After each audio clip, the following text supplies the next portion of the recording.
there's two quarterbacks who will be trying to lead their team to victory. It's the Dolphins going up against the Falcons. With that, let's get you over to the Georgia Dome in Atlanta. Here are Brandon Gaudin and Charles Davis. Thank you, Larry. From the home of the Falcons since 1992, there's a look inside the Georgia Dome, just on the outskirts of downtown Atlanta. Coming up, we've got what should prove to be a good one between the Miami Dolphins and the Atlanta Falcons.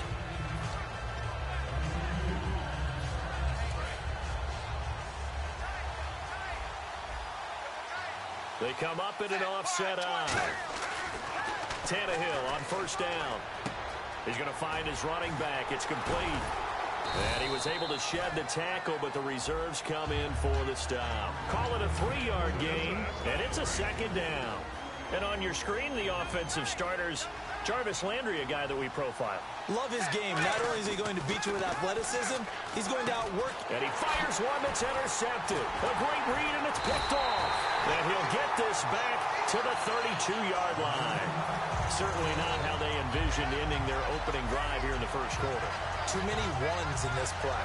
First quarter, first drive, first interception thrown. And that last one, that hurts. It's a 5-receiver set. 3 to the left, 2 to the right.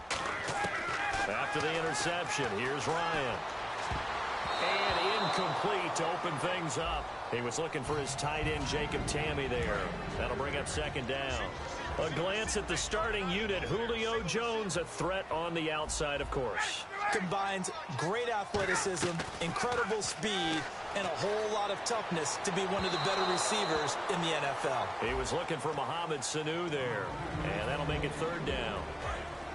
And let's run through the Dolphins' defense. You can say a lot of things about the great play of Kiko Alonso, but the number one thing you will say, he will hit you. Now Ryan, he's got Sanu. But he will have the first down before he's tackled at the 12. The goal of every offense is to move the chains, pick up first downs. A nice job finding an open receiver for a completion. Possible run anticipation here as the D-line sandwiches together. Ryan, they'll set up the screen for Freeman. And he's going to be brought down just shy of the 5 at the 6. A nice little screen. They get 6 on first down. For a second there, I thought that might break big. Screen pass. Looked like it was coming together. Looked like there was an opening. Still, ended up with a solid game. They'll run for the first time with Devontae Freeman.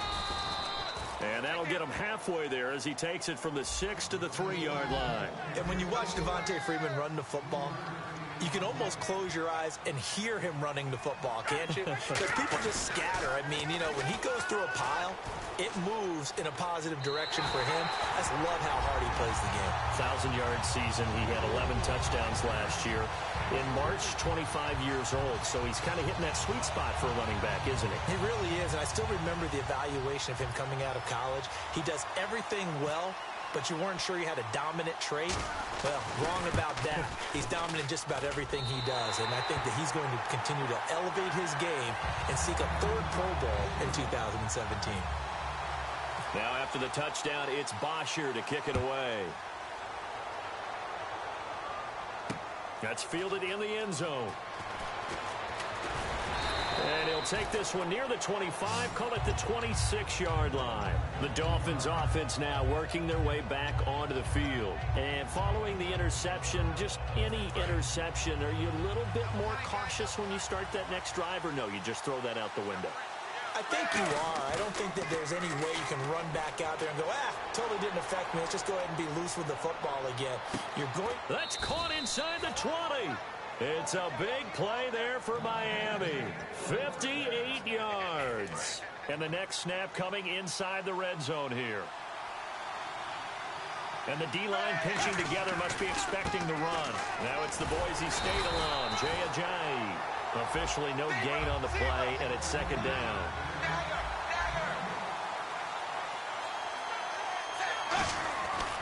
They stay on the ground. Again, it's Ajayi. And nowhere for him to go again. He'll get back to the line of scrimmage. That's it. No gain on that one, and it's going to bring up a third down. So back-to-back plays here where he couldn't get anything on the ground. Now you face a 3rd and 10 and assume you're going to try to pass it, right? I would think so, because you've tried to run the ball, and really it doesn't matter who got the ball in the play because there was no space to go.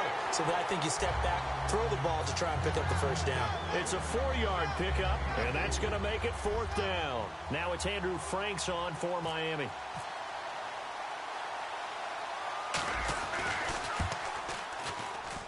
And he missed it. It's no good. And this score will stay right where it is. So he had a chance to get him on the board there, but unfortunately that big yellow metallic structure in the back of the end zone, it had other plans. And that's one where kickers watching it the whole way saying, oh no, don't hit it. Rats. The drive will start with a carry by Devontae Freeman. And he's going to lose yardage here, back to his own 18. It's a loss of 2 there, bringing up 2nd down.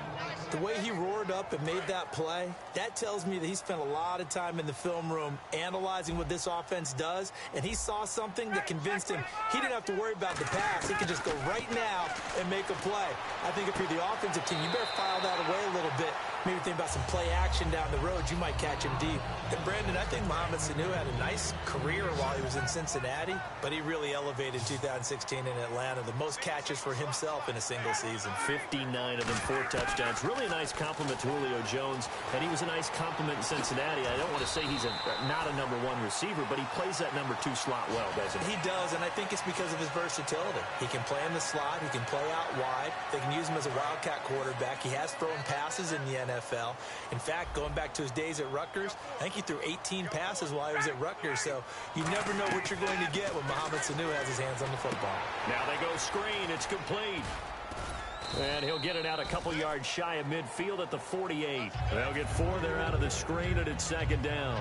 In order for a screen pass to break big, a lot of things have to come together and be well executed, but all it takes is one small thing to go wrong.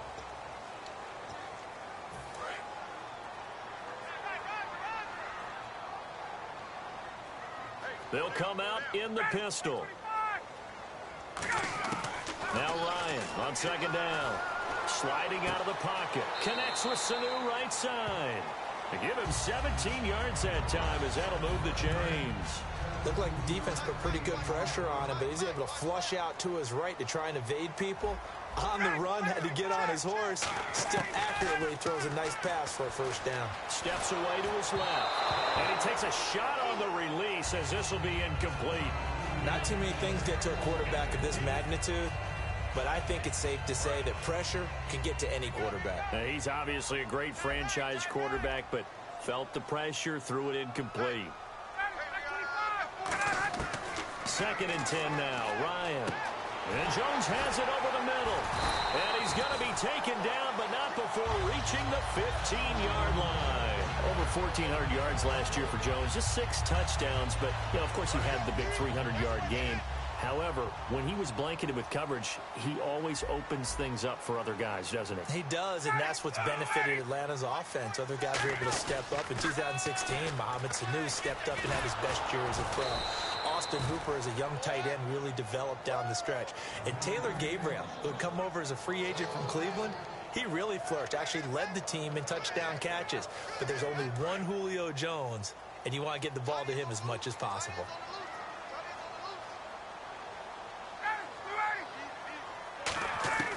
On 2nd down, here's Ryan. They'll roll him out right. And he is into the end zone for a Falcon touchdown. Mohamed Sanu, a 20-yard touchdown. And the Falcons will extend their lead. As a former DB, you might not like to see that, but from a wide receiver's perspective, those are the plays they dream of. Correct on both counts, all right? Because once he took off, I mean, let's face it, that should have been done in Big Sky country. Aren't any speed limits out there? And off he went. Glad I wasn't the one trying to chase him. That'll be taken in the end zone. And a good return as he'll be stopped just shy of the 30-yard line. And the Dolphins offense now ready to go back out on the field. And they have to feel like they missed on an opportunity for points last time when they couldn't connect on that short field goal try. And no doubt about it, because they were counting on those points. In today's NFL, Let's face it, that's really a chip shot, right? That's anything inside 40. Yeah, they're counting on that going through the post. But we've seen it happen to teams before. Some of the best kickers in the world can miss kicks like that. Can they come back now and redeem themselves?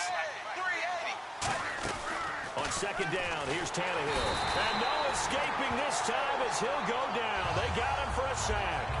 Well, the beauty of screen passes is they take a little time to develop, and they can often hit big, but sometimes they take too long to develop, and sometimes you get sacked. Yeah, what's perfectly called for a defense to attack a screen? Typically a blitz, and even though people think that the screen operates against the blitz, if you have the blitz called and you still cover the screen, now that allows your blitzers to get there.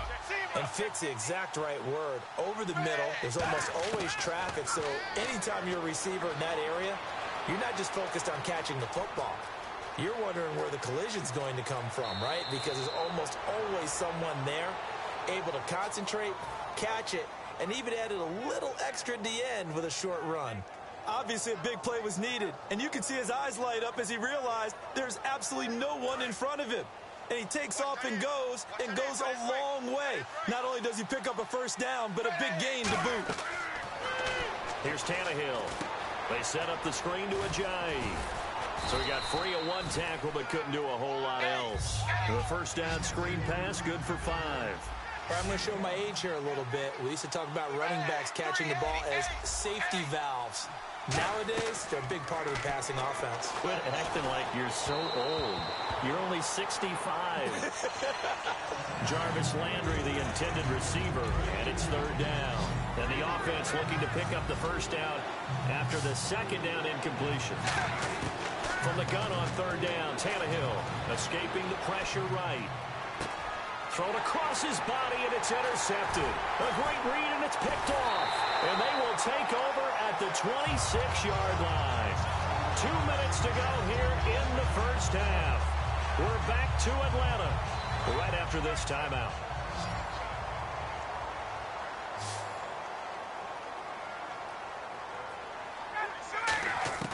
After the interception, here's Ryan.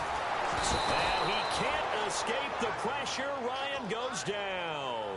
Andre Branch in there to get him for a loss of 5.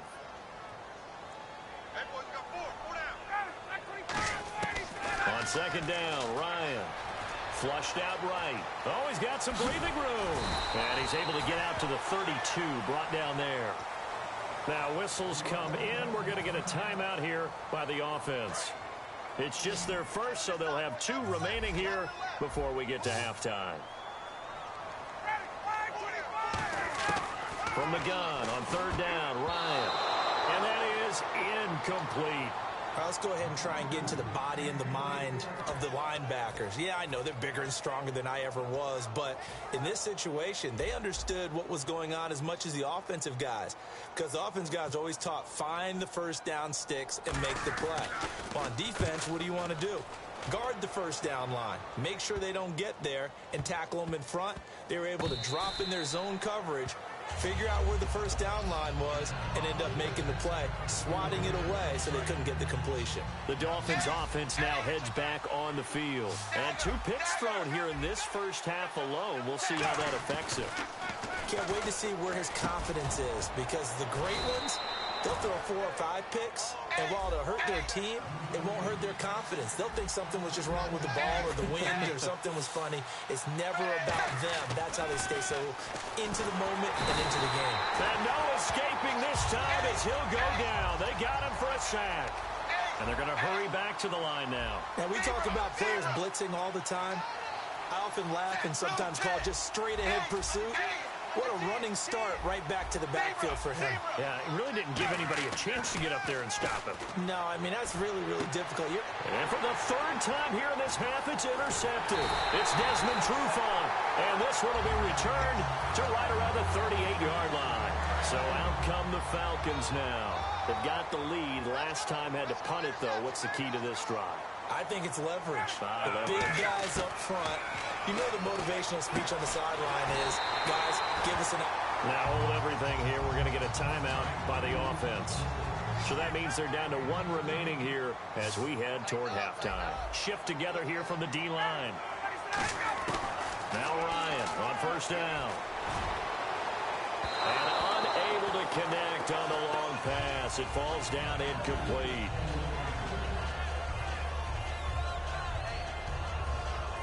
Offense looking to avoid a 3rd and long. It's 2nd and 10. Again, we'll see the pistol here. 2nd and 10. It's Ryan again. Connects with Sanu right side. And eventually stopped just shy of the goal line right around the 2. And defensively, they were in zone coverage there. Do you have to be a little careful? You're losing playing against a good quarterback like he is to not play too much zone? Yeah, you have to be careful about how much time you're giving up. I think it's a good point you just brought up. So maybe if you still want to play zone. And he will take it in for a Falcon touchdown. Devontae Freeman in the final seconds of the first half. And the Falcons will add on to their lead. And that's a lead that excites a team as they head into the half. Good way to finish things off. Yeah, able to extend that lead, and you always say it, that can totally change the complexion of half number 2. Yeah, it changes your morale, changes your outlook. But even before that, let's see if they decide to kind of squib kick or what they're going to do on the kickoff, because you don't want to give up a big play right before the half ends. Good point. And he'll get it up to about the 26-yard line, just across the 25. And out come the Dolphins now. And from this spot in the field with the clock where it's at, you think we're just going to see a knee and that's it? And I think in this situation, that's the proper play. But we do know there's some risk takers out there that may want to take one more shot before the clock runs out. And for the 4th time tonight, it's an interception. Ricardo Allen with a pick. And he will be brought down as time